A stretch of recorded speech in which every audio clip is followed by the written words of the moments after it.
Garbellismo y racismo en el Caribe. El caso de la población cocola en la República Dominicana. Un ensayo de Humberto García Muñiz y Jorge L. Giovanetti. A la memoria de Wilfred E. Roland, presidente del capítulo UNIA ACL en San Pedro de Macorís en las décadas de 1920 y 1930. I wanna hear the sound of cocolos beating their drums. I wanna hear the sound of cocolos beating their drums. Cocolo from San Pedro. Guavaveri de Juan Luis Guerra, 1987. Aún no se ha escrito la historia de su congoja, su viejo dolor unido al nuestro. Los inmigrantes de Norberto James Rollins, 1969, nacido en el Central Consuelo, San Pedro de Macorís, en 1945.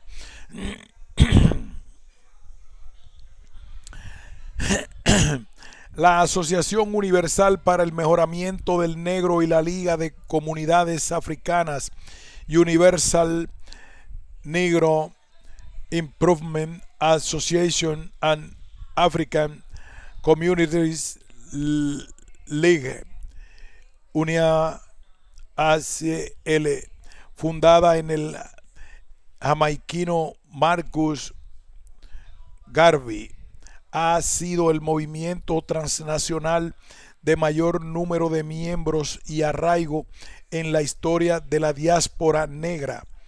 Carnegie, 2002. Aunque tuvo sus orígenes en 1914 en Kingston, Jamaica, fue en el barrio de Harlem, New York, donde este movimiento panafricanista germinó con mayor éxito tras su incorporación en 1918. El garveyismo trascendió las barreras políticas, culturales y lingüísticas de la cuenca del Caribe al encontrar el terreno fértil en las comunidades de inmigrantes caribeños angloparlantes. Este artículo analiza el desarrollo y la desaparición gradual de la UNIA ACL en la República Dominicana en el contexto de las migraciones caribeñas atraídas por el crecimiento de la industria azucarera en la región oriental del país. Se discuten, entre otros temas, la represión contra la UNIA ACL durante la ocupación militar de los Estados Unidos 1916-1924, los discursos raciales nacionales y transnacionales en cuestión y la política de asimilación de los cocolos por el trujillismo 1930-1961 y su impacto hasta hoy día. Esta investigación es una primera aproximación a la historia de los cocolos y el garbellismo en la República Dominicana y tiene como propósito contribuir al estudio sobre los patrones de percepción racial en las Américas y dentro del Caribe, particularmente dentro de la formación nacional dominicana. La inmigración caribeña. El trasfondo histórico-social de este estudio lo constituyen los movimientos migratorios dentro de la cuenca del Caribe desde principios del siglo XIX hasta mediados del siglo XX. Durante este periodo acaece en la cuenca del Caribe el desarrollo de varias industrias financiadas mayormente por el capital estadounidense. las centrales de caña de azúcar, las plantaciones bananeras, la construcción de ferrocarriles y del Canal de Panamá y la extracción petrolera. Miles de seres humanos se transportaron como fuerza de trabajo durante los años de exportación de la región. En Cuba, Haití, Nicaragua, Panamá, Puerto Rico y la República Dominicana, la intervención militar directa de Estados Unidos sirvió para apuntalar o para abrir camino a su presencia económica. En el caso de la República Dominicana se pueden destacar varios grupos de inmigrantes caribeños. En primer lugar, se encuentran los desplazamientos poblacionales de haitianos durante su ocupación del país desde 1822 a 1844. Frank Moya Pons, los cuales dejan una influencia étnica y cultural cuyo impacto, como veremos a través del ensayo, se ha convertido en el núcleo ideológico de la discusión sobre la nacionalidad dominicana. Al finalizar la ocupación, el flujo migratorio continuó a un ritmo constante pero indeterminado. El débil Estado dominicano no podía impedir el tráfico de personas y mercancías por una porosa frontera, costas deshabitadas y puertos de fácil desembarco. Otros dos grupos de inmigrantes caribeños fueron los provenientes de Cuba y Puerto Rico. Los cubanos exiliados de la Guerra de los 10 años 1868-1878 huían de los estragos y de la persecución política. Los empresarios y técnicos azucareros cubanos aprovecharon las ventajas que ofrecía la República Dominicana para el cultivo y manufactura de azúcar de caña. Uno de ellos, Juan A. Mezchurra, erigió el ingenio Angelina, el primero de la provincia de San Pedro de Macorís. En la década de 1880, otros levantaron nuevos ingenios como fueron el Porvenir, el Cristóbal Colón y el Quisqueya. El más importante de estos, el Central Consuelo, era propiedad ya en 1892 del ciudadano estadounidense William L. Bass, un factor que señala la hegemonía económica y política de Estados Unidos. La provincia de San Pedro de Macorís se convertiría en breve tiempo en el centro económico, social y político del país. Este crecimiento atrajo a la mano de obra puertorriqueña. Al principio, la mayoría acudieron como cortadores de caña del ingenio Puerto Rico, establecido por Jorge Juan Serrayes en 1892. Este empuje en la industria azucarera de San Pedro de Macorís decayó por la crisis en los mercados de azúcar de la década de 1880. La misma terminó causando la reducción en los salarios de los trabajadores dominicanos y puertorriqueños ya afectados por la crisis monetaria nacional. El trabajador dominicano se replegó a la siembra de su conuco, mientras que el puertorriqueño se mudó a las incipientes zonas urbanas o tomó la ruta del regreso.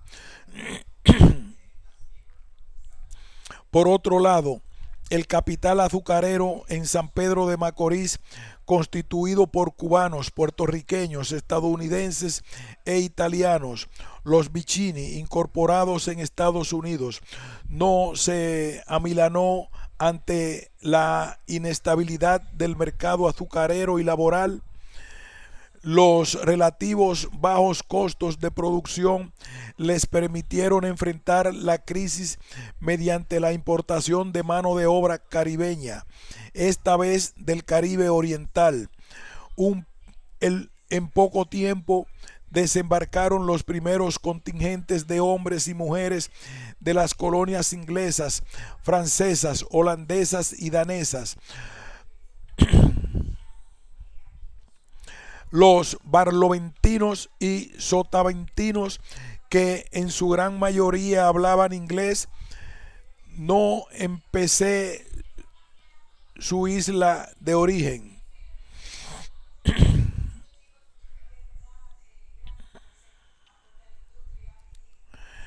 A estos inmigrantes del Caribe no hispanohablantes se les llamó primero tórtolos y más tarde cocolos.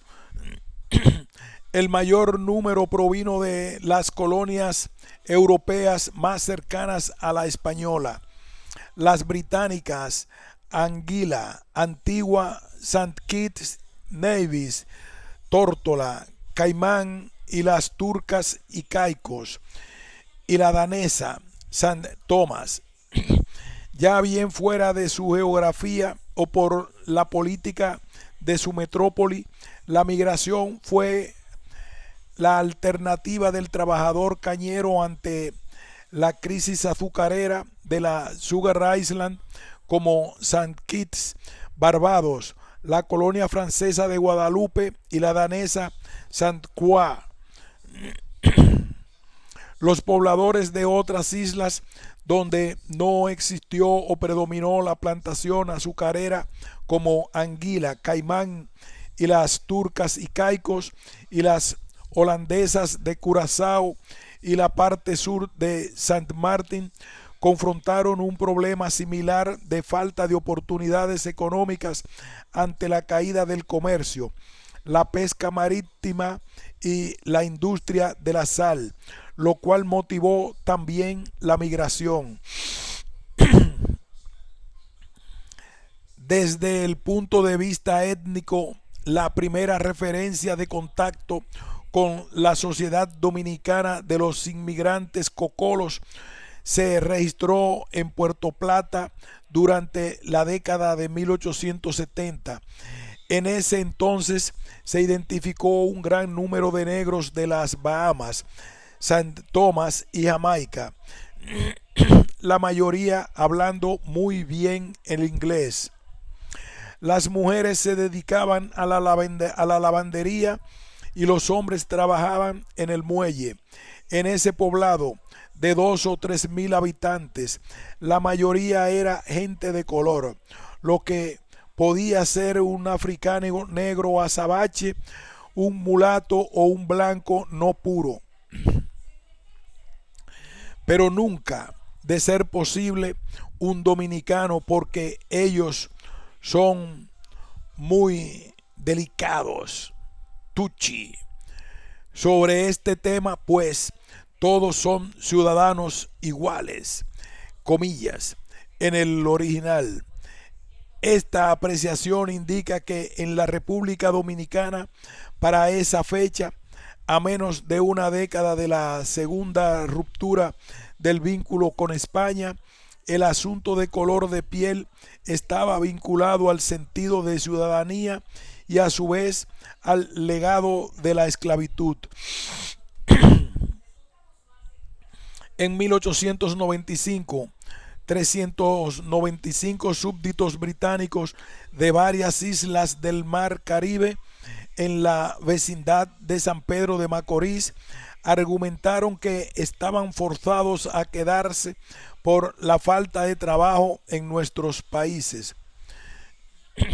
Estos solicitaron a la reina Victoria la creación de un consulado para su protección contra los abusos perpetrados por los propietarios y las autoridades locales. En 1899, un periódico de Saint Kitts reclamaba también una representación, ya que los habitantes de las islas de Sotavento tienen que escoger entre la muerte por necesidad o hambre o ganarse la vida en otro lugar. En 1904, preocupado por los disturbios políticos en el puerto de Sánchez, el vicecónsul británico en Puerto Plata solicitaba la presencia de un buque de guerra porque, comillas, los súbditos británicos sobrepasan por mucho los de cualquier otro país y por causa de su color están mucho más expuestos al maltrato e irrespeto de sus derechos que cualquier otro extranjero en tiempos difíciles.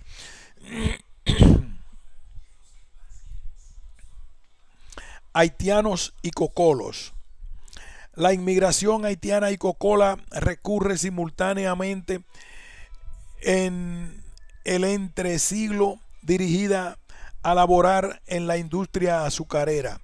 Los administradores de la industria azucarera los visualizaban como la solución de su problema de falta de fuerza de trabajo barata, mientras las élites gobernantes los rechazan por motivos económicos y culturales.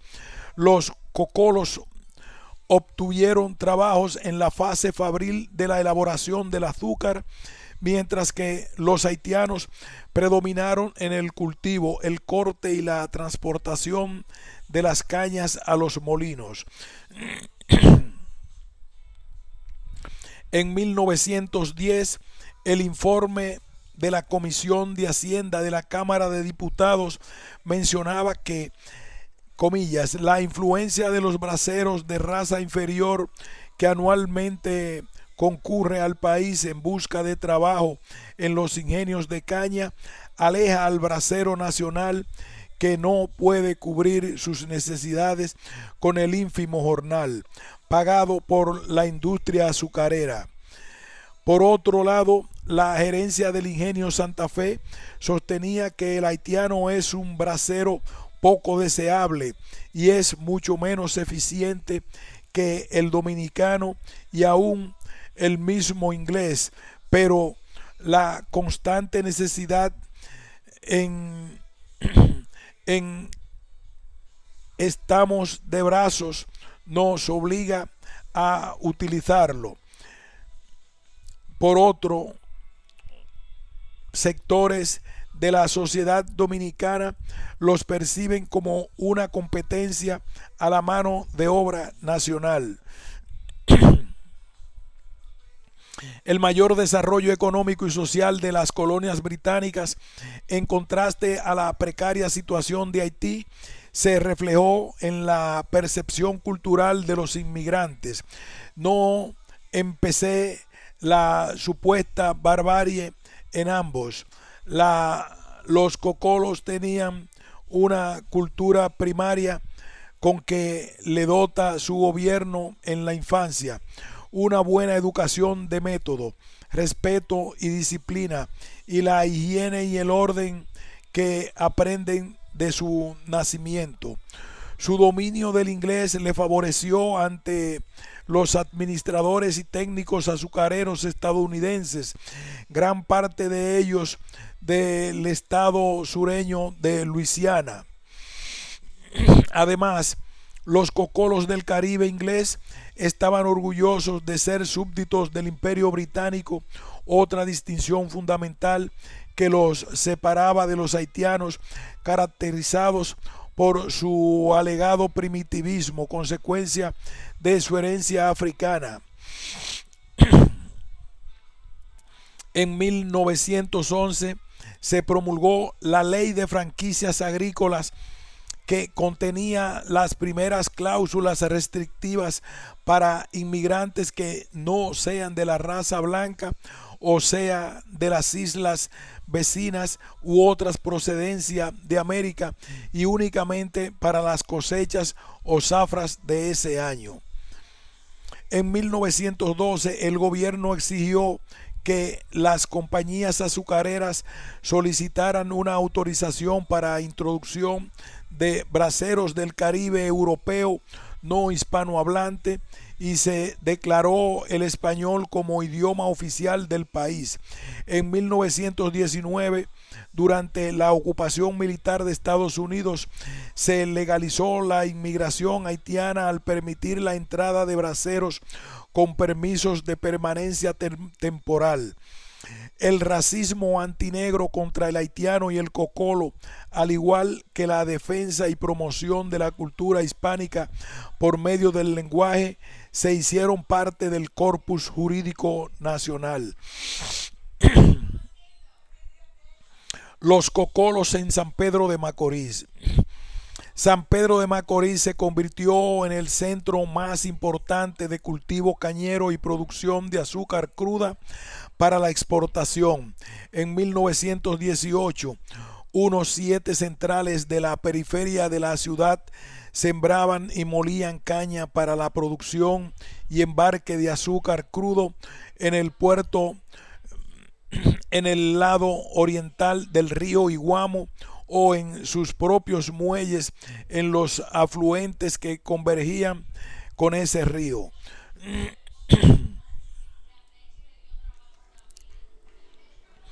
En los años 1919, 1920 y 21, la ciudad de San Pedro de Macorís fue el puerto de entrada del 48% de los inmigrantes que desembarcaron en el país. De estos, 76% eran de color, según la clasificación censal. En 1920, 5.666 personas de estas islas, 62% del total en el país, se radicaron en la provincia de San Pedro de Macorís.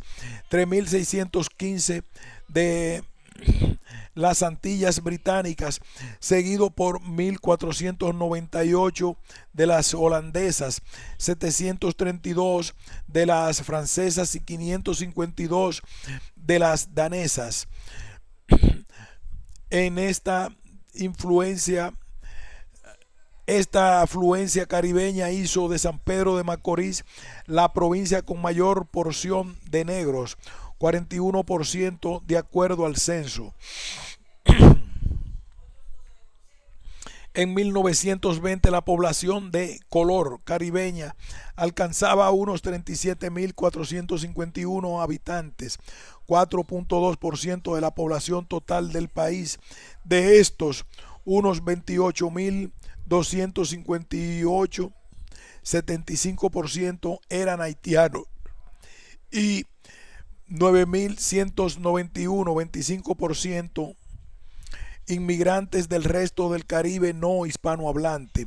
El mayor por ciento de una población de color caribeña se encontraba en San Pedro de Macorís, 20%, seguido por Montecristi en la frontera norteña con Haití. Los haitianos en San Pedro de Macorís llegaban solo al 5% de la población, mientras que los inmigrantes de color del resto del Caribe no hispanohablantes sumaban 15%. Los inmigrantes cocolos superaron a sus homólogos haitianos solo en las provincias de San Pedro de Macorís y Samaná. Con un alto número de cubanos, puertorriqueños, cocolos y haitianos, San Pedro de Macorís se revela tal vez como la provincia más caribeña del Caribe. También sirvió como un importante centro de atracción para la migración interna debido a su rápido progreso. En todo el ámbito de la República se escuchaba la misma consigna: a Macorís, a Macorís. El crecimiento de San Pedro de Macorís como ciudad azucarera atrajo también otros forasteros no caribeños, destacándose los españoles y los árabes. Su carácter cosmopolita se convirtió en su distintivo por lo menos durante las 3 primeras décadas del siglo XX. La ciudad era, según Francisco Moscoso Puello, un territorio desdominicanizado. El desarrollo de la Unia ACL.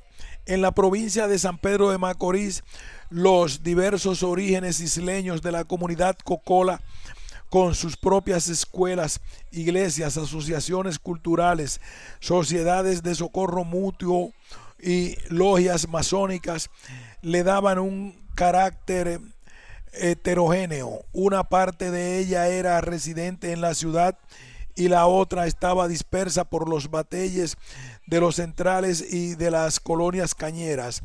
El barrio principal, Miramar, con residentes principalmente de las colonias británicas, se fundó con el alza de los precios del azúcar durante el comienzo de la Primera Guerra Mundial en 1914. Moñocorto fue otro barrio importante. Juan Niemen, de origen cocolo, nos señaló que también hubo una asociación de mutualistas guadalupeños que se reunían para resolver problemas sociales y problemas económicos y problemas financieros. Los ingleses tenían el de ellos exclusivo o ellos tenían sus sociedades particulares, que era el mutualismo inglés. También existió una escuela de guadalupeños y martiniqueños, aparte de las inglesas, cuyos maestros eran franceses. Uno que era de mi color, aquí le dicen indio, pero eso es un color más o menos pasivo. O había otro que era de su color blanco. Niemen, 1997. En su novela autobiográfica Narvarijo, Moscoso Puello ofrece una viva descripción de la comunidad cocola en la ciudad. Comillas, abundaban las escuelas sostenidas por las sectas de religiosas, las cuales tenían sus respectivos templos, metodistas, episcopales, etc. Los domingos llenaban estas iglesias con la población cocola, vestidos de limpio, con telas de una blancura extraordinaria, rigurosamente planchadas y gran cantidad de pañuelos de mandrás artísticamente atados a la cabeza y paletotes, levitas y sombreros de copa. Los pastores procedían de las islas, hombres gruesos, por lo regular bien servidos y comidos, que se expresaban en inglés, en Eaton o en Negro English, el dialecto de esas regiones. En los barrios se organizaban fiestas, sobre todo los sábados, y era frecuente oír los aires de las pequeñas Antillas. Era popular el calipso de Trinidad. Tambores, clarinete, cornetín, flauta eran los instrumentos más usados. A veces aparecía un virtuoso del violín de Saint Kitts o de la Martinica. Los días festivos, sobre todo en las Pascuas, los cocolos daban la nota típica en la ciudad. La recorrían vestidos de indios caribes, tocando sus tambores, triángulos y flautines, cubiertos con vistosas plumas y ejecutando danzas al parecer caribes.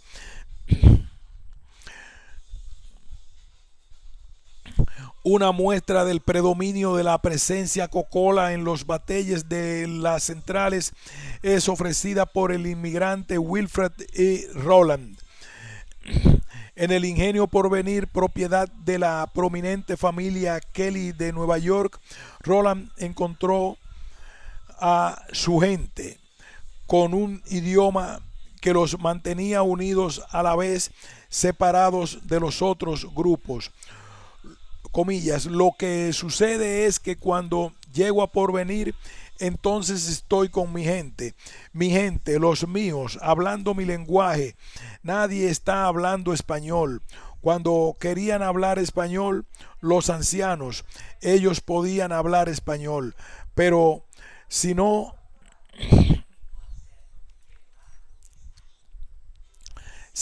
inglés, inglés, inglés, mañana, mediodía y noche. Por eso fue que no aprendí español, porque viví en una colonia inglesa toda mi vida. Aprendí español de los libros, pero no por contactos. En verdad, siempre he vivido en comunidades inglesas, ahí con gente de St. Kitts, Antigua, Dominica, St. Lucia, St. Martin, San Vincent, Grenada. En el ingenio Porvenir, Roland comenzó a trabajar de tornero en el taller mecánico bajo la supervisión de James Alexander Francis, natural de Antigua, que tenía experiencia de trabajo en el Canal de Panamá. El 7 de diciembre de 1919, Francis invitó a Roland a una reunión en la Iglesia Episcopal Metodista Africana, African Methodist Episcopal Church, de San Pedro de Macorís, relacionada con una organización que se había formado en los Estados Unidos, UNIA ACL. La autorización para la actividad se obtuvo después de muchas dificultades, gracias a las gestiones de 3 miembros de la Junta de Directores de la Iglesia: Philip Van Putten, Benjamin Jeffers y Charles Henry Bradwater. Alrededor de 300 personas se reunieron en el templo. El pastor Joseph Mackay rehusó presidir la reunión. Entonces se nombró a Charles Martin para dicha tarea. Luego de la lectura de la Constitución de la UNIACL, los presentes acordaron crear un capítulo de ella y se eligió a los siguientes: Van Putten, presidente; Theodore Norman, primer vicepresidente; A.G. Potter, tesorero; David Hennessy, secretario general; y U.J. Butler, asistente del secretario. De esta forma, uno de los primeros capítulos de la UNIACL en el Caribe se estableció en San Pedro de Macorís, a tono con el patrón del desarrollo de la Organización de la Cuenca del Caribe. El capítulo surgió en un enclave de inmigrantes antillanos no hispanohablantes que habían emigrado del Caribe colonial europeo en búsqueda de mejores oportunidades. En la República Dominicana, además de San Pedro de Macorís, se organizarían divisiones en Sánchez, la ciudad portuaria de la provincia de Samaná, en el norte, y en la capital, Santo Domingo. El 23 de diciembre de 1919, Van Putten, presidente de la UNIACL en San Pedro de Macorís, envió 2 comunicados al contraalmirante Thomas Snowden, el gobernador militar del país, y una al gobernador civil de la provincia de San Pedro de Macorís, en las que informaba de la creación del capítulo número 26 de la UNIACL, con sus objetivos y propósitos. Ambos oficiales respondieron positivamente a las cartas. No obstante, esta acogida de las autoridades del gobierno militar sería breve. Las fuerzas militares interventoras establecieron un férreo régimen de control social y político, acompañado de una carga ideológica de las ideas racistas estadounidenses. La ocupación militar se caracterizó por ser represiva, a tal grado que Adolf E. Berle, hijo, en su primera misión en un país latinoamericano, la calificó de ser una dictadura militar. Estos hechos son importantes para entender la oposición de la mano dura militar estadounidense a la UNIA-ACL, como veremos más adelante. En agosto de 1920, el presidente del capítulo de la UNIA-ACL, Philip Van Putten, asistió como miembro de la delegación de Santo Domingo a la primera convención internacional de los pueblos negros del mundo celebrada en Nueva York. Este evento significativo y de gran resonancia reunió unos 2,000 delegados de 25 países en el Madison Square Garden durante todo un mes. Todas las delegaciones presentes expusieron al pleno las condiciones en su país. El 4 de agosto, después de los turnos de Antigua, Cuba y Carolina del Norte, Van Putten afirmó que hablaba por los 75,000 negros de la República Dominicana, donde, comillas, un sistema se ha puesto en vigor por medio del cual los españoles, Spanish, blancos y Americans, blancos, conspiran para detener una mayor inmigración de negros a la República. Las condiciones allí son terribles. Los negros allí, sin embargo, vienen principalmente de las islas de las Indias occidentales, West Indian Island, y se están uniendo para su propia salvación. Ya no están poseídos por la anglomanía, sino que están decididos a obtener y mantener sus derechos, no importa los peligros, y se preparan silentes pero firmes para el momento cuando sus servicios sean necesitados para la reclamación y redención de África para los africanos. Ningún lugar es más productivo y fructífero que esta isla. Millones de dólares son producidos para la gente blanca, pero nada para el negro. Todo es controlado por extranjeros. Los trabajadores reciben solo $1 por día. En la parte norte, los negros que emigraron allí desde América hace 75 años producen guineos y cacao en abundancia, pero no tienen medios para su transportación. A su regreso de Nueva York, Van Putten fue asediado y tuvo que abandonar el país por las actividades de unos hombres blancos, entre ellos el recién llegado reverendo Archibald Byrd de la iglesia Episcopal Church, unos pastores de otras iglesias y un abogado no identificado. Van Putten, 1921. No obstante, en diciembre de 1920, el capítulo 26 celebró una asamblea en conmemoración del primer aniversario de su fundación. Se informó que su matrícula sumaba a unos 2,000 miembros, casi un 30% de la población oriunda del Caribe Oriental en la provincia de San Pedro de Macorís, de acuerdo al censo de ese mismo año. Se componía de obreros y técnicos de la industria del azúcar, artesanos, trabajadoras domésticas, pequeños comerciantes y algunos propietarios de casas. Como hemos visto, los reverendos de las iglesias protestantes sirvieron de líderes, un fenómeno que se repitió en otros lugares donde se asentó la UNIA-ACL. El reverendo Dixon E. Phillips, natural de Tobago, presidió la reunión y fungió como maestro de ceremonias. J. H. Thomas, Charles Henry W. L. G. Butler, Henry Williams y Anthony Bastian comenzaron la sesión con una oración.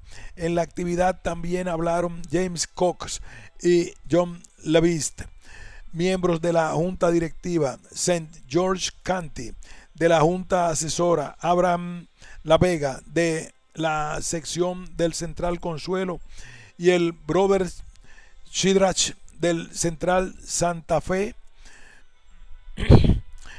El capítulo 26 quedó establecido en un local constituido por James Cooks, un carpintero que también era dueño de la propiedad.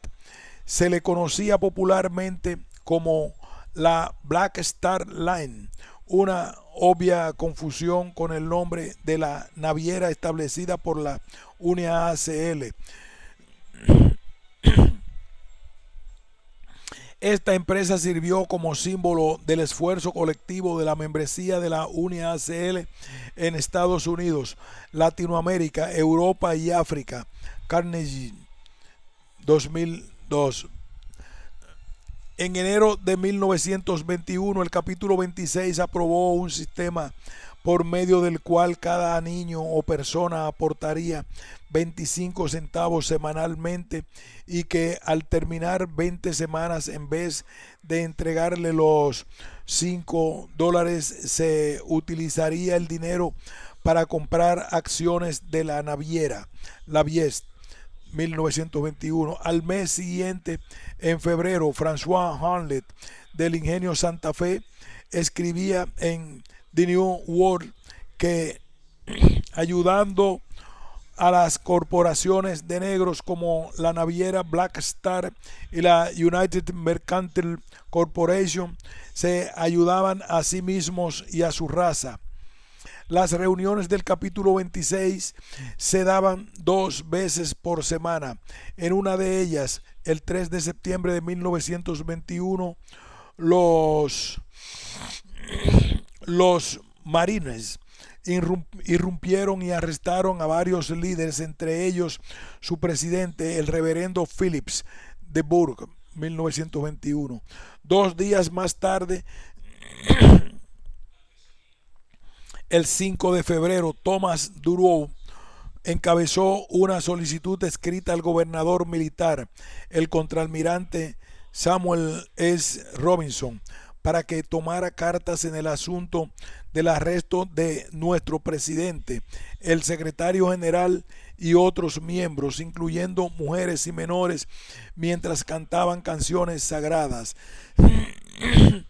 Días más tarde, el 7 de septiembre, según la versión de las autoridades militares locales, se llevó a cabo una marcha de los cocolos, miembros de la UNIACL, en las calles de San Pedro de Macorís, con el motivo de reclutar miembros para la organización y de hacer gala de sus ideas al público.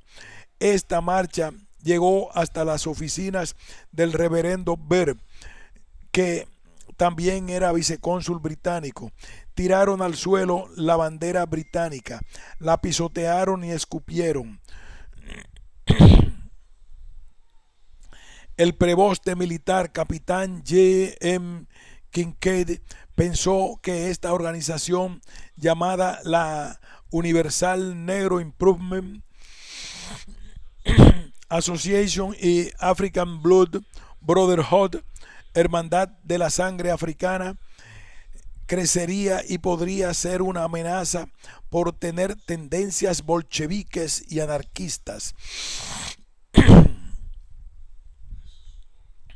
El resultado fue que el 10 de septiembre hubo más arrestos y del 11 al 17 de septiembre todos fueron juzgados y encarcelados. Eventualmente los líderes más importantes fueron deportados en noviembre. El reverendo Phillips, presidente; William J. Butler, segundo vicepresidente; Charles E. Henry, tercer vicepresidente; y J. T. Carey, todos súbditos británicos. Como es de esperarse, la historia documental y oral no permite una reconstrucción completa de los hechos y de las personas involucradas. Un caso importante, como veremos al final de este ensayo, es el de James Cooks. Cooks, un súbdito holandés natural de Saint Martin, estaba en la lista original para ser deportado, pero identificado como un súbdito británico. Respondiendo a una solicitud de Cooks, el cónsul holandés intervino y le escribió al gobierno militar que mi protegido es un artesano honrado y establecido desde más de 27 años en San Pedro de Macorís, en donde a fuerza de trabajo y economías ha podido adquirir un crédito justamente merecido. La petición parece que cayó en oídos sordos, pues Cox apareció en marzo de 1922 en la ciudad de Nueva York en un barco que vino desde Curazao. La represión racista de las autoridades militares no se limitó a la UNIA ACL como organización, sino que también tuvo su manifestación de carácter individual. Por ejemplo, el 19 de diciembre de 1921, un oficial de la Infantería de Marina de los Estados Unidos golpeó a J.I. Bowman en la calle de Sánchez de San Pedro de Macorís. Según Bowman, el oficial le gritó: "Mírame, maldito negro, ¿no entiendes que ningún maldito negro está supuesto a permitir que su cuerpo toque el de un marín?" Y le asestó un golpe en el lado derecho de la mandíbula. Bowman denunció en una carta el incidente y solicitó una investigación. Finalmente, la alta oficialidad militar determinó que el caso no procedía ante una alegada falta de evidencia. La repentina represión hacia la UNIA ACL parece haber sido causada principalmente por tres razones vinculadas entre sí: el racismo, la disputa entre las iglesias blancas y negras y la ideología de la organización. El racismo se hizo patente cuando el preboste militar capitán Kincaid señaló que la organización tenía como su motivo oculto engendrar el odio racial en la idea de dominar a la raza blanca en última instancia. El oficial militar argumentaba que esto sería imposible en Estados Unidos, pero no del todo imposible aquí una vez se termine la ocupación. Detrás de las acciones de las autoridades militares estaban presentes justamente el temor de que la militancia negra cambiara el orden racial y vigente que promovían los Estados Unidos y que a su vez justificaba sus acciones domésticas y extranjeras. También el racismo estaba íntimamente relacionado a la disputa religiosa con la deserción de los fieles de color de las iglesias de pastores blancos a las de pastores negros y mulatos. Van Putten señaló que Ver y otros dos pastores blancos se perturbaron al ver que sus fieles negros los habían dejado para abrir una iglesia episcopal independiente. La situación se complicó al ver fungir simultáneamente como reverendo de la iglesia episcopal y como vicecónsul británico en la ciudad. Ambos puestos le resultaron convenientes para urgir la represión del garbellismo. A las autoridades civiles dominicanas y militares estadounidenses, que ya de por sí estaban dispuestas a ello por su conocido racismo. Al igual que en otros lugares, las iglesias tradicionales como la iglesia episcopal y la iglesia moraviana, Moravian Church, experimentaron la deserción de muchos miembros a otras congregaciones fundadas por ministros que en ocasiones eran al mismo tiempo líderes de la UNIA ACL. La creación de iglesias independientes por parte de las personas de color, es decir, negras y mulatas, se convirtió en un instrumento para alejarse del control y la supervisión de los reverendos blancos. A veces se acompañó con la creación de instituciones comunitarias como escuelas o sociedades de socorro mutuo. La organización de la UNIA ACL era una expresión de clara solidaridad racial, pero no un llamado a la sublevación social.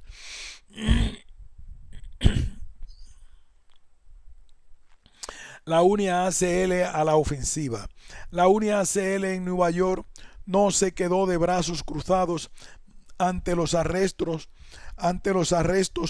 de sus miembros en el Caribe. El 23 de octubre de 1921, John Sidney de Burgh, con el título oficial de líder de los negros de las provincias occidentales de las Indias Occidentales y Centro y Suramérica, llegó a la República Dominicana, que quedaba bajo su jurisdicción.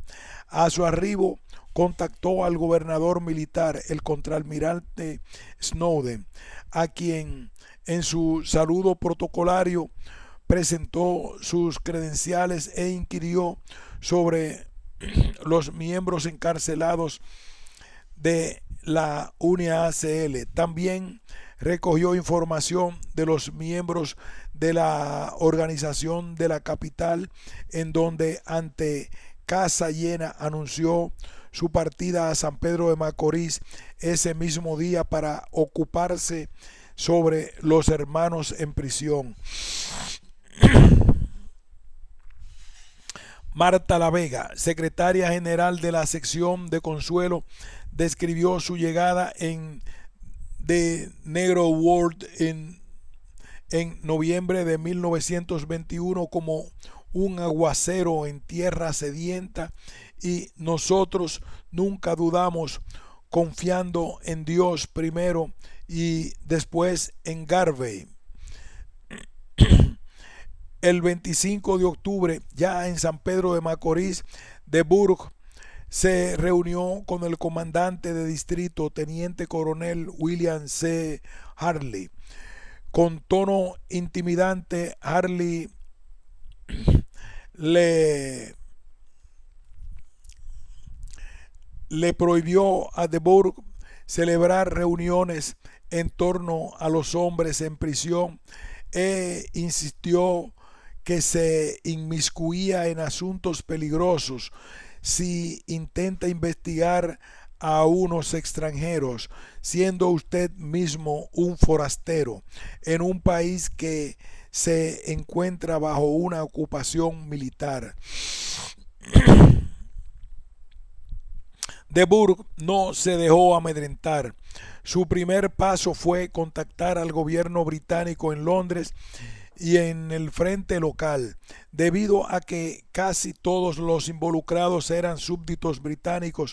El 25 de octubre, el enviado de la UNIA ACL dirigió extensas cartas a Winston Churchill, que se encontraba en un breve término como secretario de Estado para las colonias, y al cónsul británico en la capital, C.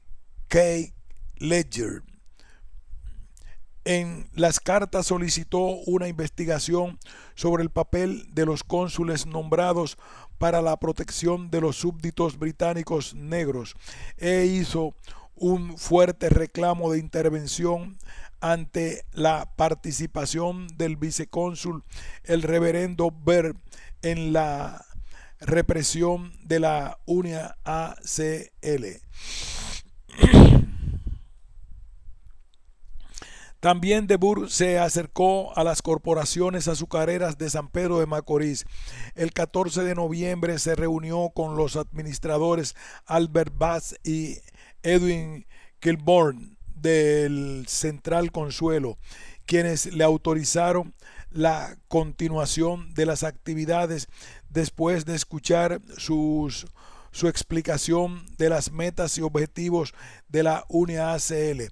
El 20 de noviembre se celebró una recepción en honor a de Burgh en Consuelo, con la asistencia de 500 personas en el salón, más de un centenar no pudieron entrar por falta de espacio.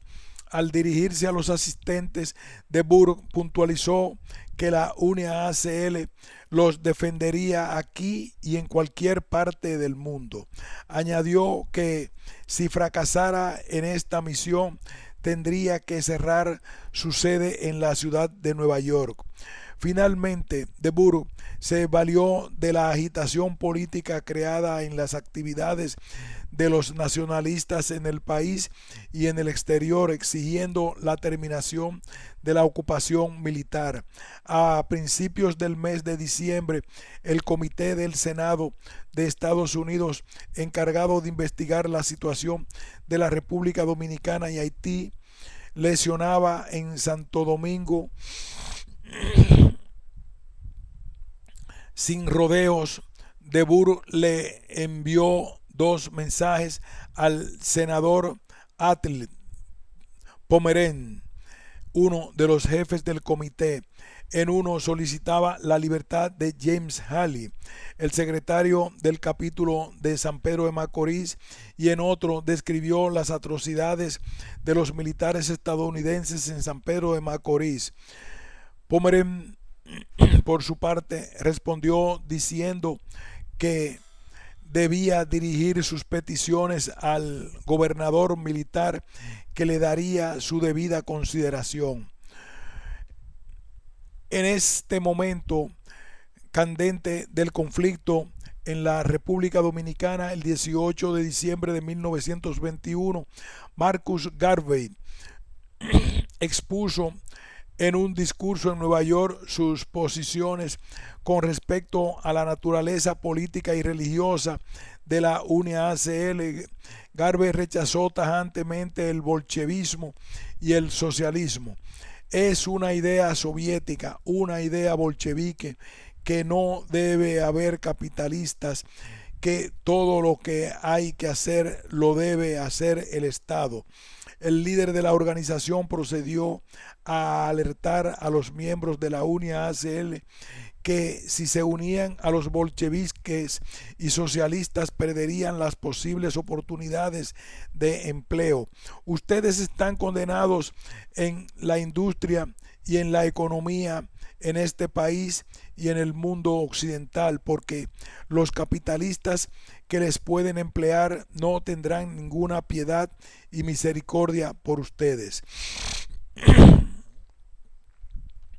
Sobre los arrestos en San Pedro de Macorís, Garvey manifestó que era por la creación de una nueva iglesia y que las otras iglesias estaban luchando contra su organización porque le estaban llevando sus miembros con el pretexto de que sus miembros se estaban uniendo a la UNIACL. El líder panafricanista también censuró la recaudación de dinero a nombre de la UNIACL para una iglesia, al decir que los Liberty Halls no serían utilizados como iglesias y que nosotros no nos organizamos como una iglesia. Su postura ante el conflicto con el gobierno militar era clara. No tenían vínculos con el bolchevismo y el socialismo ni con ninguna iglesia, y por eso había enviado a De Burgh a un costo de cientos de dólares para arreglar la situación. Ante la implacable ofensiva de la UNIACL, el brigadier general Harry Lee aceptó una audiencia con De Burgh en el 5 de enero de 1922. En la misma, este último aclaró que la UNIACL y la Hermandad de Sangre Africana, African Blood Brotherhood, ABB, eran organizaciones separadas, y distintas y antagónicas. En su informe sobre esta reunión, Lee comunicó al gobernador militar que la UNIACL promovía el progreso de la raza negra y la lealtad a los gobiernos constituidos de los cuales formaba parte, mientras que la ABB tenía tendencias bolcheviques y que fomentaba la destrucción de todos los gobiernos donde predominaran los blancos. Por fin, el mensaje de las diferencias entre las organizaciones UNIA-ACL y la ABB aparecía en los documentos oficiales de la investigación que llevaba a cabo el gobierno militar. Sin embargo, había algún fundamento para la confusión de su ideología debido a que algunos miembros de la UNIA-ACL en la República Dominicana, por ejemplo, David S. Hennessy en una Nueva York, por ejemplo, el capitán UNIA-ACL George A. Maguire, habían pertenecido o hecho coro en ambas organizaciones.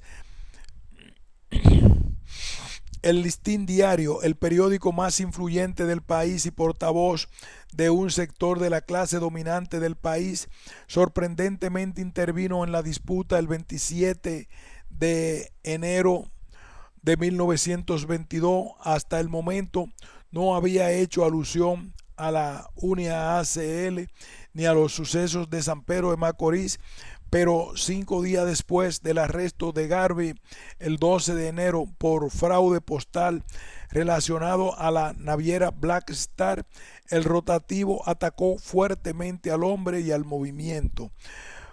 Comillas. Pero he aquí que todo tiene su fin y parece que las dulzuras del Sir Marcus van a terminar.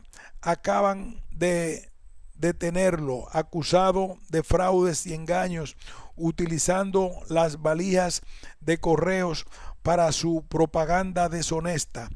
La propaganda hecha hasta el día le han proporcionado unos 4 millones de adeptos que pagan cuota de 35 centavos cada uno. Calcúlese y se verá que eso significa 1.400, que eso significa 1.400.000. No se pasa de listo el magnate etíope. Habrá quien siga dejándose engañar. Parece que de Burgh se sintió confiado en haber logrado que sus posturas llegaran a las autoridades militares en la capital. Temprano en febrero de 1922, en un salón abarrotado del Central Consuelo, un baluarte de la UNIA-ACL, de Burgh afirmó que no se debía estar pendiente al hombre blanco y sus actividades porque nuestra atención está centrada en el hombre negro, cuyo destino está en sus manos. El líder advirtió sobre aquellos negros que niegan sus raíces. Cuando el hombre negro exitoso alcanza una buena posición en la vida, intenta alejarse de su raza. En esa misma noche, la sección del Central Consuelo eligió nuevas directivas en unas ramas masculinas y femeninas, pues la constitución de la UNIA-ACL proveía para la elección de ambas, pero la primera tenía primacía sobre la segunda. Aquí hacemos una pausa y continuaremos con este relato maravilloso.